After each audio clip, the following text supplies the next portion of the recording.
do trono de Deus, amém? Eu pedi que os jovens que estão em pé aí atrás, se quiser sentar aqui à frente na escadaria do culto, pode vir. Não, é para ir, é porque tem gente que não Pode vir? Tá. A pastora está dizendo que tem gente querendo entrar e não consegue entrar, porque a porta está lotada. Eu pediria aí o evangelista direcionasse os jovens aqui para frente, por gentileza, amém? Glória a Deus. Levante sua mão para cá, vamos orar pelo pregador, amém? Deus me abençoá-lo, em nome de Jesus. Deus, aqui estão meus servos, Jesus, com grande responsabilidade, trazer algo extraído do teu trono, Senhor Deus. Vocês, Senhor Deus, estar com ele nesta noite, Senhor Deus, e assim será para todos sempre, Senhor Deus. Em nome de Jesus, assim te oro e te agradeço. Todo mundo diga amém. Livro do Êxodo, capítulo 1, todos encontraram? Seria objetivo, eu prometo que faltam 5 minutos para as 10. Eu prometo que antes de 2 horas eu devolvo o microfone aqui dentro. Meia dúzia de pessoas falou amém. Eu não vou nem orar, senão vocês vão embora. Eu vou ler e vocês vão assentar, amém? Livro do Êxodo, capítulo 1, alguns versículos de forma alternada. Eu estarei lendo a partir do versículo de número 5, que diz assim: todas as almas que desceram de Jacó foram 70 almas. Versículo 7: e os filhos de Israel frutificaram e aumentaram muito e multiplicaram e foram fortalecidos grandemente, de maneira que a terra se encheu deles. Depois levantou-se um novo rei sobre o Egito, que não conhecera a José, o qual disse ao seu povo: eis que o povo dos filhos de Israel é muito mais poderoso do que nós. Versículo 11: e os egípcios puseram sobre eles maiorais de tributos, para os afligirem com suas cargas, e edificaram a Faraó cidades de tesouro como Zipitom e Ramsés. Mas quanto mais os afligiam, vamos repetir, quanto mais os afligiam, tanto mais se multiplicavam, tanto mais cresciam, de maneira que se enfadavam por causa dos filhos de Israel. Se você pode, escolha 2 pessoas e fala para elas assim: quanto mais te perseguirem, mais Deus lhe dará crescimento. Se você recebe essa palavra, sentai-vos exaltando e glorificando o nome do Senhor.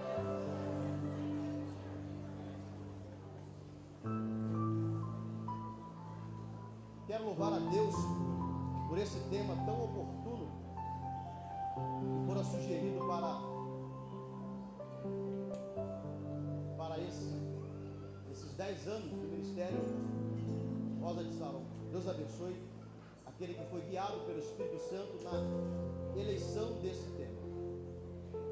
Meus irmãos, nós lemos um texto, e para entendermos o que Moisés está tentando descrever no livro do Êxodo, é necessário nós entendermos como o povo, como os filhos de Israel, como os hebreus, eles chegaram até o Egito. A história narra os momentos em que os filhos de Israel, em que os hebreus estavam sobre o Egito, e a sua história se inicia ainda nos últimos capítulos do primeiro livro da Bíblia Sagrada, quando o texto diz que um jovem hebreu é vendido por seus irmãos, é levado como um escravo. A história de José é uma história que chama muito a nossa atenção, e a história de José é o início da história dos filhos de Israel no Egito. Você conhece a história de José? Isso nos facilita para ministrarmos nesta noite. Não irei fugir da responsabilidade de ministrar sobre o tema, mas para que possamos entrar no cerne dessa mensagem, precisamos falar de como os filhos de Israel foram convidados a serem hóspedes de honra na terra do Egito. A Bíblia diz que o jovem José é vendido por seus irmãos, é levado como um escravo, um jovem em uma terra estranha, com costumes distintos daquilo que ele havia aprendido.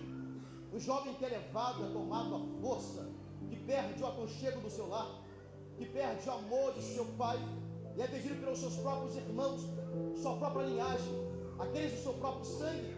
E segundo a história, o jovem José é levado cativo para o Egito. Passados alguns anos, vocês conhecem a história. O faraó que está sobre o governo, o faraó que está sobre o trono, Deus dá um sonho, e aqueles que não têm o Espírito de Deus em suas vidas não poderiam fornecer a interpretação do sonho que Deus dá a faraó. Segundo a história, o faraó convidou para estar introduzido em sua presença os mais sábios de sua época, os homens mais honrados de sua corte, os magos, os seus asseclas, são convidados para serem introduzidos em sua presença para tentar fornecer a interpretação dos sonhos que faraó havia recebido. Segundo a história, nenhum homem na terra do Egito foi capaz de trazer a interpretação, até que um homem se lembra que no cativeiro existia um jovem, que o Espírito de Deus estava sobre a sua vida, e certamente esse poderia fornecer a interpretação dos seus sonhos. Segundo a história, José é levado para a presença de faraó. Segundo a história, o faraó vai fornecer a José o sonho que ele recebera, e segundo a Bíblia, Deus não somente vai presentear esse moço com a interpretação dos sonhos, mas Deus vai mais além. Deus vai dar um projeto ao moço, e o projeto era um projeto ousado, porque o projeto que José vai expor para faraó é o projeto que vai fornecer ao Egito não somente dias de abundância, porque a interpretação dos sonhos era essa: viriam 7 anos de fartura sobre a terra do Egito, porém 7 anos de fome, de escassez, e os anos de escassez iriam consumir tudo aquilo que os anos de fartura havia fornecido para o Egito.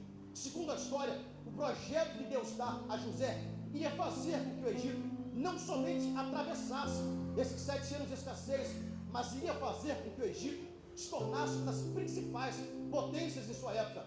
O projeto que Deus dá a José vai fazer com que o Egito enriqueça em período de escassez que viria sobre a terra.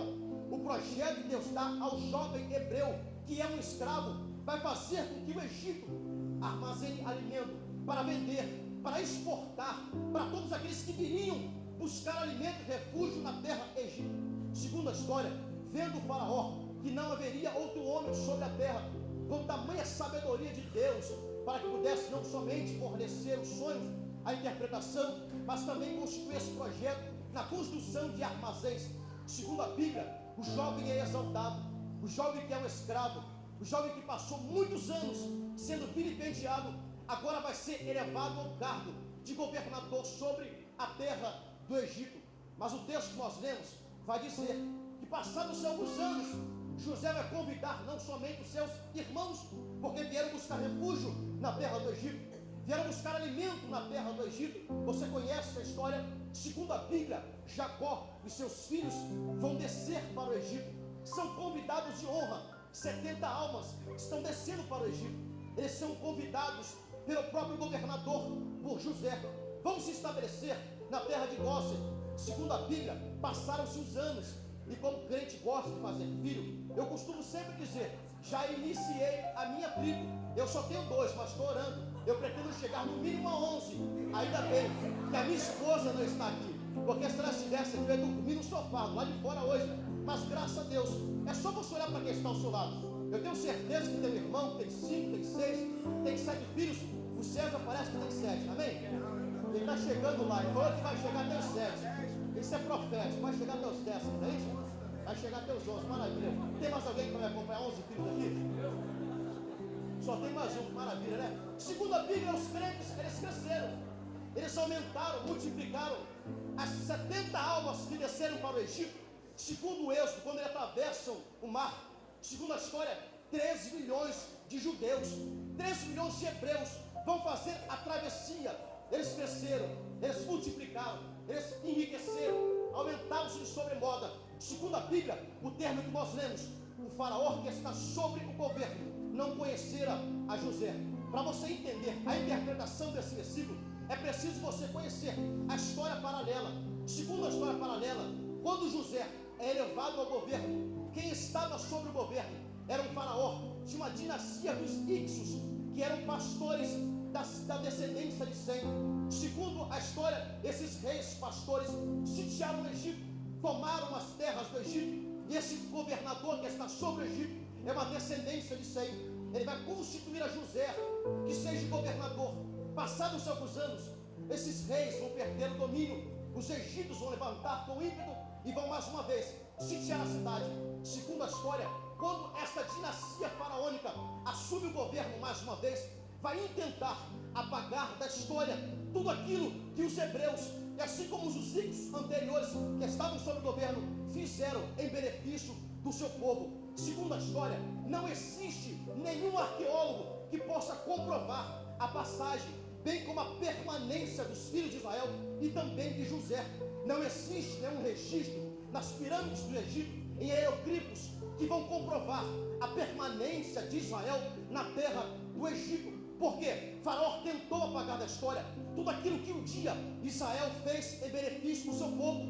Faraó tentou apagar da história tudo aquilo que um dia um escravo hebreu fez a favor do seu povo. E a Bíblia diz que eles aumentaram, eles cresceram e enriqueceram de sobremodo. Ele viu que os filhos de Israel eram uma ameaça. Segundo a história, Faraó vai tentar diminuir o crescimento, vai estabelecer tributos. Mas a minha Bíblia diz, e a sua confirma, que quanto mais aumentavam os tributos, mais eles enriqueciam. Segundo a história, Faraó vai tentar aumentar as cargas. Mas segundo a história, quanto mais aumentavam as cargas, quanto mais pesavam o jugo, mais eles se fortaleciam. Quanto mais eles perseguiam, quanto mais eles afligiam, mais Deus dava crescimento. Faraó tentou apagar da história tudo aquilo que Israel fez em favor do seu povo. Só que ele não sabia que esse povo é herdeiro. Dentre muitas promessas que Deus fez a Abraão, existem duas que, segundo a história, Deus, quando chama o patriarca, vai falar: Abraão, eu abençoarei todos aqueles que um dia semearem o seu ministério. Todos aqueles que te abençoarem também serão abençoados. Mas Abraão, todos aqueles que um dia te perseguirem serão por mim amaldiçoados. E segundo a história, quanto mais pesava o jugo, mais Deus dava crescimento. Quanto mais perseguia, mais Deus dava crescimento. Segundo a história, vendo o Faraó que isso não impediu o crescimento desse povo, Faraó vai arquitetar um projeto. Segundo a história, Faraó vai dizer: olha, se for nascido homem, ele não pode crescer, tem que morrer. Porque fazendo isso, Faraó está tentando misturar as raças. Sendo somente mulheres geradas, as mulheres haveriam de se casar-se com os egípcios. Assim Israel não iria crescer mais. Mas segundo a história, nesse exato momento, os filhos de Israel começaram a clamar ao Senhor. E enquanto o povo estava sendo perseguido, Deus permitiu que Faraó pesasse o jugo sobre ele. Mas quando Faraó vai intentar contra a vida do seu povo, a Bíblia diz que Deus então inicia-se um projeto para levantar um líder para conduzir esse povo. Segundo a Bíblia Sagrada, ele está tentando dizer quem pode ser gerado e quem não pode ser gerado. Faraó está tentando dizer quem pode crescer e quem não pode crescer. Mas eu sou apaixonado por um texto nas Sagradas Escrituras que eu quero te convidar também. A minha Bíblia diz que um dia Jesus foi levado para um tribunal. Segundo a história, em momento algum ele abriu a sua boca, porque se ele proferisse qualquer palavra, ele seria absolvido. Segundo a história, Pilatos, tentando absolvê-lo, vai mexer com o ímpeto do mestre e vai dizer: Senhor, por que você não falas a mim? Eu tenho poder para te crucificar, mas também tenho poder para te absolver. Segundo a história, pela primeira vez, Jesus vai abrir os seus lábios e vai proferir uma palavra. Ele vai dizer: nenhum poder você teria sobre a minha vida se do alto não te fosse dado. Jesus está dizendo: a última palavra sobre a minha vida depende de Deus. Faraó está tentando dizer quem pode crescer, quem não pode nascer. Só que ele não sabe que esse povo é pertencente ao reino de Deus. E todos aqueles que fazem parte desse reino, todos aqueles que se levantarem um dia contra a sua vida, Deus se levantará no trono para fazer justiça. Porque você é herdeiro dos céus. Eu gostaria que nessa noite você olhasse para esta pessoa bonita amiga que está ao seu lado e proferisse uma palavra de bênção para a vida dela. Fala assim: você pode até ser perseguido, mas ninguém vai intentar contra a sua própria vida, porque foi Deus que te chamou. A última palavra sobre a sua vida depende de Deus, depende de Deus. O médico pode ter olhado e falado: não tem mais jeito, estágio terminal do câncer, mas a última palavra vem de Deus. O homem olha para o seu casamento e fala: para esse relacionamento não tem mais jeito, somente divórcio, somente desquite, mas a última palavra vem de Deus. Você foi chamado e comprado pelo precioso sangue, você é herdeiro do céu sobre a mim e sobre a sua vida. A última palavra vem de Deus. Se tem alguém que concorda com essa verdade bíblica, jogue as suas mãos para o alto, começa a exaltá-lo, porque a última palavra na sua vida vem de Deus.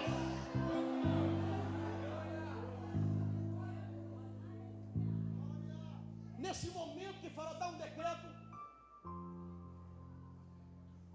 um homem da tribo de Levi casa-se com uma mulher da tribo de Levi, nasce e é menino, contrariando tudo aquilo que Faraó havia dito: se nascer e for menino, deve morrer. E para Deus mostrar que sobre o seu povo é Ele quem governa, nasce e é menino. Eu tenho uma palavra para liberar para a sua vida. Eu não sei se você vai receber. Eu tenho uma palavra para liberar nessa noite. Eu não sei se você vai receber. Tudo aquilo que o diabo disse que você não iria conseguir, Deus está tomando como afronta. Ele vai decretar a palavra a seu favor. Ele disse que você não conseguiria. Deus está se levantando nessa noite, está te fortalecendo. Ele falou que você não iria chegar a lugar nenhum. Você e a sua casa chegarão, porque Deus está tomando essa afronta para justificar a sua vida.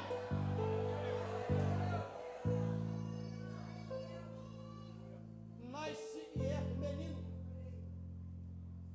A Bíblia diz que a mãe de Moisés vai escondê-lo por 3 meses apenas. A Bíblia diz que a mãe de Moisés, não podendo mais o esconder, se ela conseguiu escondê-lo por 3 meses, por que não escondeu mais a criança? Segundo a pediatria, os 3 primeiros meses é o período que a criança mais chora, queixando-se de cólicas. Mas também é um ato de defesa da própria criança, que está fortalecendo os seus pulmões. A mãe de Moisés escondeu por 3 vezes, porque o choro da criança, embora seja contínuo, não tem intensidade, não tem proporção, não tem potência. Mas passados de 3 meses, o choro da criança mudou. Os pulmões foram fortalecidos. O choro da criança não é mais como era antigamente. Começou a chamar a atenção, começou a atrair pessoas, começou a incomodar. E é por isso que a Bíblia diz que não podendo mais esconder, porque chegou um momento na vida de Moisés que nem a mãe conseguiu abafar o choro da criança. Eu tenho uma palavra para a sua vida. Está chegando o momento, está chegando a hora que ninguém mais vai conseguir abafar o teu ministério. Está chegando a hora de Deus tirar você desse anonimato. O teu ministério, a sua chamada vai ganhar intensidade, vai ganhar proporção, vai começar a incomodar. Eu profetizo nesta noite que o seu ministério, a sua chamada, a sua casa, a sua família, os seus projetos vão ganhar intensidade, que nenhum inimigo teu vai conseguir abafar o que Deus tem para a sua vida. Eu não sei se você recebe essa palavra, mas está chegando a hora que Deus vai arrancar você do anonimato e vai te exaltar nessa terra.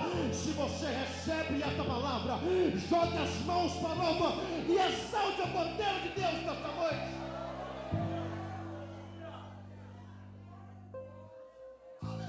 Não podendo mais o esconder, começou a incomodar, começou a chamar a atenção, começou a ganhar proporção. Não podendo mais abafar o choro da criança, ela vai betumar um cesto e ela vai lançar a criança no rio. A sua irmã vai acompanhar a cena, porque a cena é forte. A mãe não fica para acompanhar, quem acompanha é a irmã. E segundo a história, aonde o cesto vai parar? Exatamente aonde a filha de Faraó estava se banhando. Aonde ela mora? No palácio. De onde veio a sentença que ele não poderia nascer? No palácio. O que ela vai fazer? Vai dar crescimento aonde? No palácio. Deus vai plantar o milagre no palácio. Deus vai plantar Moisés. De onde veio a sentença que ele não poderia nascer? Deus está mostrando para o seu povo, Deus está mostrando para os egípcios que quem governa o seu povo é Ele.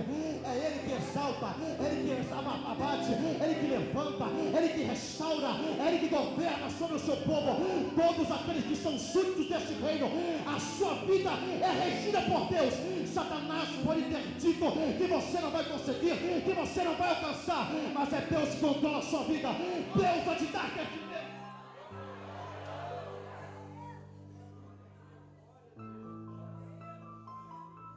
E o Moisés vai ser criado de onde veio a sentença. Ele nem poderia nascer. Moisés vai receber investimento na educação, no conforto, na saúde. De onde veio a sentença que ele não poderia nascer? Posso liberar uma palavra para a sua vida? Todos que aquele um dia se levantaram contra a sua vida serão canal de Deus para abençoar a sua casa. Todos aqueles que um dia se levantaram contra esse ministério serão canal de Deus para abençoar esta casa. Todos aqueles que um dia se levantaram contra a sua vida serão canal de Deus para abençoar na sua casa, na sua família, no seu ministério. Porque quem governa a sua casa, quem governa a sua vida é o Deus que está nos céus.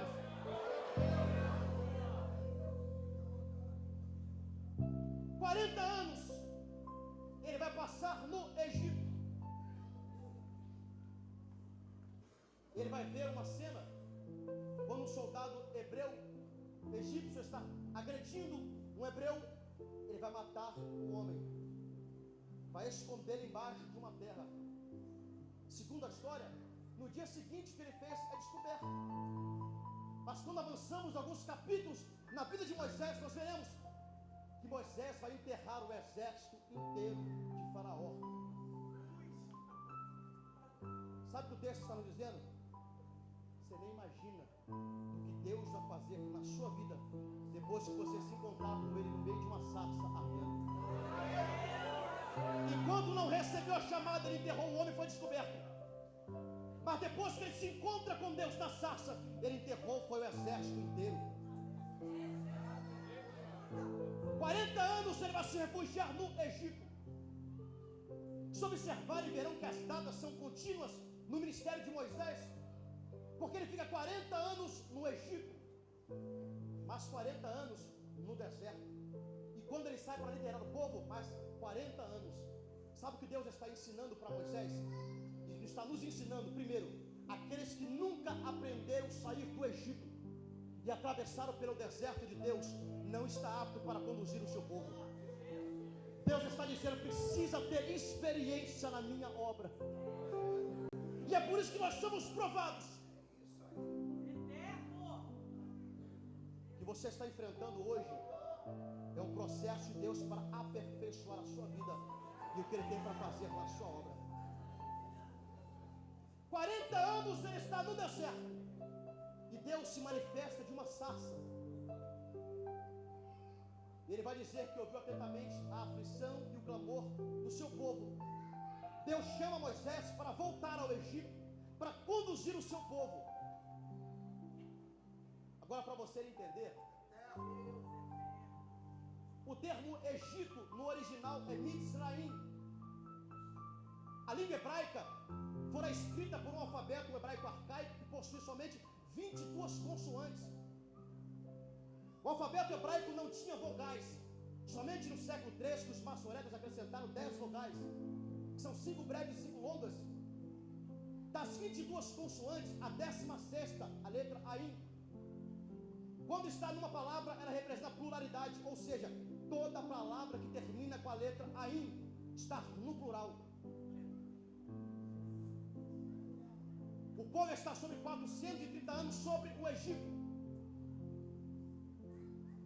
Os 430 anos fez com que esse povo absorvesse a cultura egípcia. Que olhasse para um hebreu se confundiria facilmente com o egípcio, porque se falavam como egípcios, se vestiam como egípcios, mas o sangue era de hebreu. Passaram por um processo chamado endoculturação, absorver a cultura egípcia para conviver entre os egípcios. Aí Deus, quando chama Moisés, fala assim: olha, existem dois Egípcios, o Egito geográfico, mas o Egito que o meu povo absorveu está dentro dele.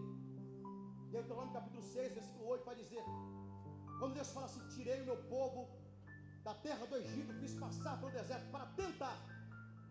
A expressão tentar ali vem do vocábulo de duas palavras hebraicas, Nansan e Nessar. A palavra Nansan quer dizer tirar de um lugar e colocar no outro. A palavra Nessar quer dizer abrir para retirar o que está dentro. Quando Deus manda Moisés voltar para o Egito, Ele está dizendo assim: primeiro, eu vou retirar meu povo que está sobre o Egito, vou colocar no deserto eu vou protegê-lo. E quando eles estiverem no deserto, eu vou abri-los no meio para tirar o Egito e colocar o meu espírito sobre eles. Sabe por que nós passamos por desertos? O deserto é um período que Deus nos protege, mas está nos rasgando para tirar o velho homem que está aqui dentro, para nos encher do seu Espírito Santo.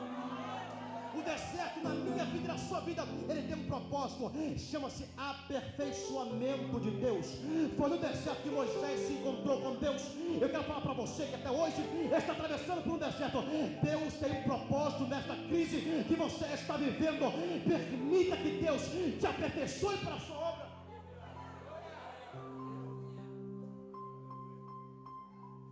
Moisés volta para o Egito para retirar esse povo. Ele vai desbancar todos os deuses do Egito. Está o filho de Israel acompanhando Moisés. Deus queria retirá-los do reino Egito para introduzi-los no seu reino. Mas para que Deus venha retirar esse povo do reino do Egito e estabelecer o seu reino, tem um processo. Moisés passou 40 anos no deserto, até que Moisés vai se ver diante de uma situação única. É quando Moisés se apresenta diante do mar vermelho. Vocês imaginam um ancião de 80 anos, com um cajado nas mãos, clamando a Deus?